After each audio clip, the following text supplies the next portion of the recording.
Bullying people on Twitter doesn't fix bridges. It burns them. Our energy should be used to solve problems. And it's true for healthcare too.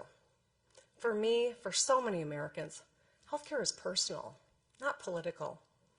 When I was 30, I became a member of the sandwich generation. That means I was sandwiched between two generations of my own family for whom I was the primary caregiver. I was holding down a new job, caring for my newborn daughter, as well as my mom at the end of her brain cancer battle. I was up all night with a baby, and during the day, I had to fight my mom's insurance company when they wrongly denied her coverage for chemotherapy. It was hard. It exposed the harsh realities of our workplaces, our healthcare system, and our child care system. And it changed me. I lost patience for people who are just talk and no action. So as a state senator, I worked with a Republican governor and legislature to expand health care coverage to more than 680,000 Michiganders under the Affordable Care Act. Today, Democrats from Maine to Montana are expanding coverage and lowering costs. In Kansas, Governor Laura Kelly is working across the aisle to bring Medicaid coverage to tens of thousands. In New Mexico, Governor Michelle Lujan Grisham enshrined ACA protections into law. Every Democrat running for president has a plan to expand health care for all Americans.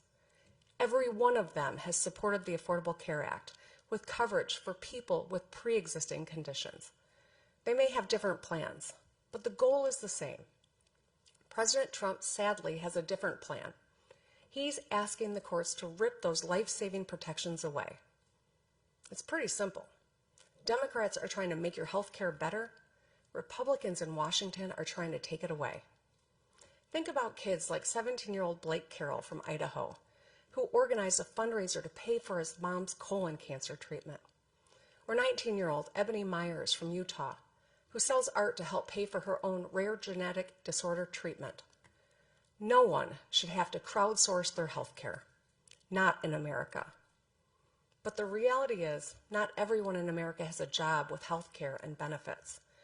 In fact, many have jobs that don't even pay enough to cover their monthly expenses. It doesn't matter what the president says about the stock market. What matters is that millions of people struggle to get by or don't have enough money at the end of the month after paying for transportation, student loans, or prescription drugs. American workers are hurting. In my own state, our neighbors in Wisconsin and Ohio, Pennsylvania, and all over the country. Wages have stagnated while CEO pay has skyrocketed. So when the president says the economy is strong, my question is, strong for whom? Strong for the wealthy who are reaping rewards from tax cuts they don't need? The American economy needs to be a different kind of strong. Strong for the science teacher spending her own money to buy supplies for her classroom. Strong for the single mom picking up extra hours so she can afford her daughter's soccer cleats.